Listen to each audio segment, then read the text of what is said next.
আসসালামু আলাইকুম সুধী দর্শক, আজ খুব মজাদার এবং খুবই সহজ একটা রেসিপি নিয়ে আপনাদের সামনে উপস্থিত হয়েছি। সেটা হচ্ছে ডাবের পুডিং। দেখতেই পাচ্ছেন কতটা লোভনীয় এবং স্বাস্থ্যসম্মত এবং খুবই মজার। এর চেয়ে মজার জিনিস খুব কমই হয়। একদম প্রাকৃতিক একটা জিনিস, খেতে অসম্ভব ভালো লাগে, ছোট বড় সবাই পছন্দ করে। তো খুবই সহজ, মাত্র 2 থেকে 3টে উপকরণ দিয়ে এই ডাবের পুডিংটা অনায়াসে করা যায়। তা আমি তো আমার মতো করেই করেছি, সেটাই আপনাদের সাথে আজকে শেয়ার করলাম। তো চলুন কথা না বাড়িয়ে ডাবের পুডিংটা তৈরি করা শুরু করি।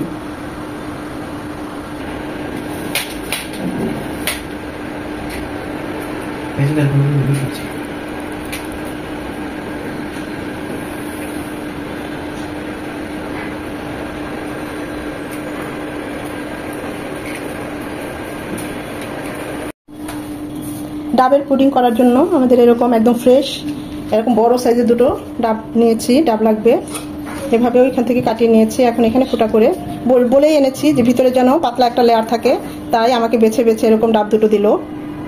তো বেশ বড় ডাব 2টো দেখতেই পাচ্ছেন। এখন এই ডাব 2টোর পানিটা বের করার পালা। একটা ডাবের পানি বের করে নিয়েছি, বেশ অনেকটা পানি হয়েছে। এখন আরও একটা ডাবের পানি বের করে নিচ্ছি।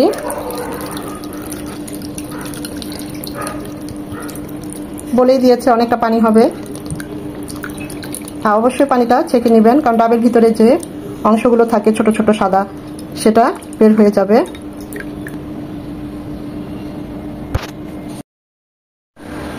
আমার এখানে 3 কাপের মতো ডাবের পানি হয়েছে। আমি 1 কাপ উঠিয়ে নিয়ে 2 কাপ রেখেছি। 2 কাপ দিয়ে পুডিংটা করব। আর এই যে দেখছেন ডাবের মালাই, আমরা তো এটাকে মালাই বলি ডাবের। এই মালাইটা এরকম, এর চেয়ে শক্ত ভালো লাগবে না, আবার এর চেয়ে সফট হলেও অতটা ভালো লাগবে না এই পুডিংয়ের ক্ষেত্রে। আমার কাছে মনে হয় এটা পারফেক্ট। তো এটা আমি এখন উঠিয়ে নেব চামচের সাহায্যে।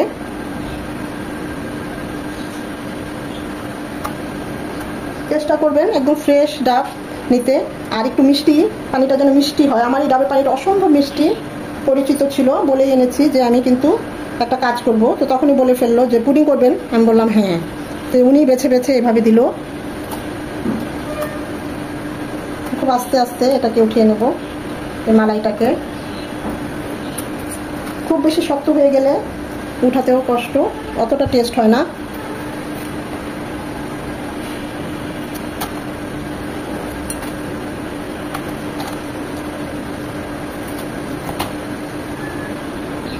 ডাবের পুডিং তৈরি করতে আমাদের 3টি উপকরণ লাগবে।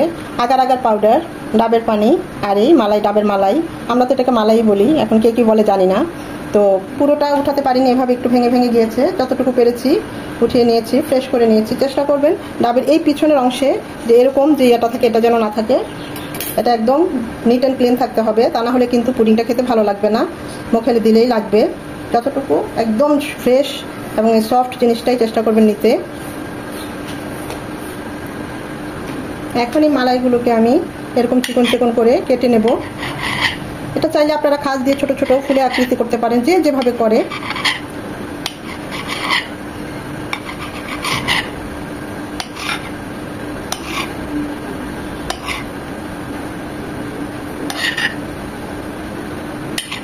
চাইলে গোল গোল করেও দিতে পারেন, চাইলে একদম কুচিয়ে দিতে পারেন।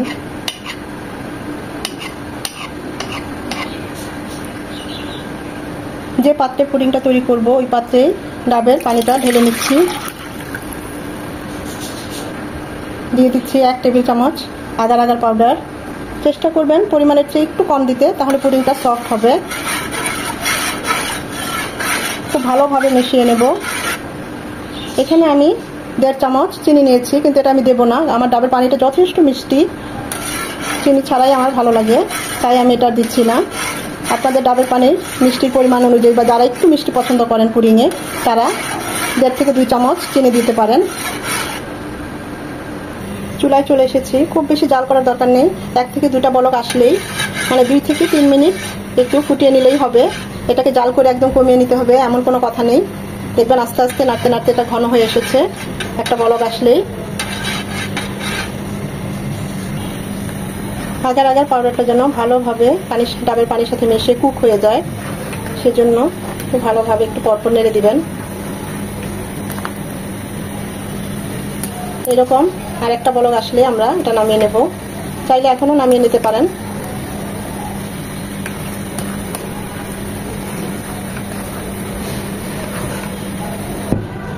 চুলাটা অফ করে দিয়েছি। এটা কিছুটা ঠান্ডা হবে, এতটা গরম গরম ঢালবো না।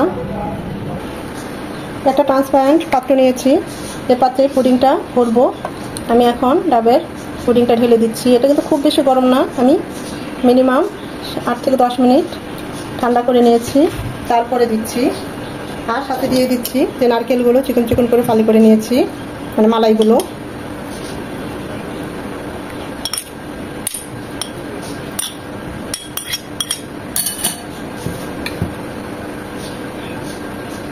একদম গরম অবস্থায় মালাইগুলো দিলে এর গুণাগুণও নষ্ট হয়ে যেত, টেস্টটাও ভালো লাগতো না, আর সেদ্ধ হয়ে যেত। তাই চেষ্টা করবেন একটু ঠান্ডা করে, মানে হালকা গরম থাকতে তখন দিবেন। যে যেমন ডিজাইন করেন, এখানে মনের মাধুরী মিশিয়ে অনেক ধরনের ডিজাইন করে এই ইয়েতে দিতে পারেন। তা আমি তো এভাবেই দিলাম। এটা এখন নর্মাল টেম্পারেচারে ঠান্ডা হবে মিনিমাম 1 ঘন্টা।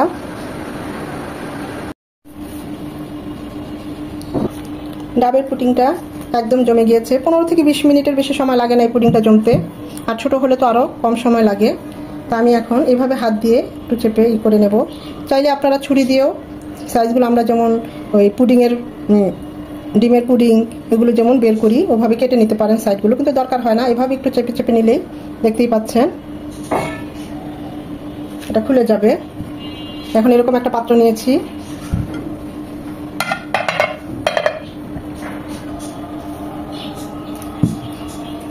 পিছনে সাইডে যেহেতু আমাদের মালাইটা দেখা যাচ্ছে না, তাই আবার উল্টিয়ে নেব। কত সুন্দর হয়েছে আমাদের ডাবের পুডিংটা, আমি আপনাদের একটু কেটে দেখাচ্ছি। খুবই সফট।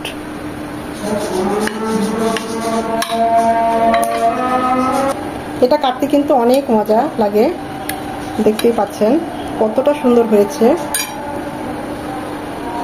অসম্ভব স্বাস্থ্যসম্মত এবং মজার, কলিজা ঠান্ডা করা একটা রেসিপি আমি বলবো।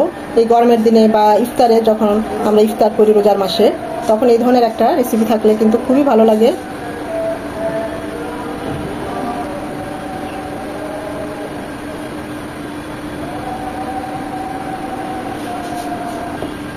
মনে হচ্ছে না একদম স্বচ্ছ একটা গ্লাস।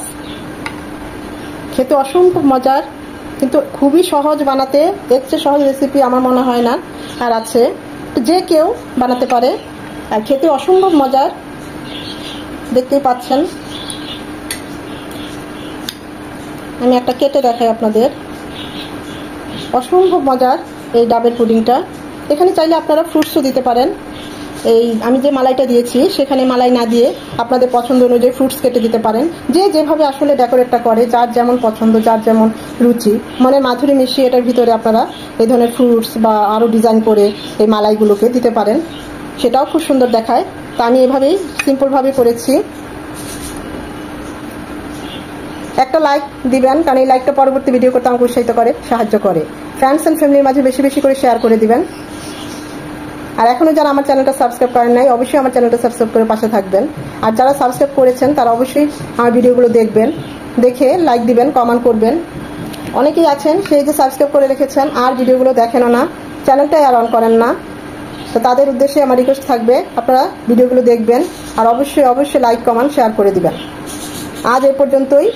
এতক্ষণ যারা ধৈর্য ধরে আমার এই ভিডিওটা দেখেছেন তাদের সবাইকে অসংখ্য ধন্যবাদ।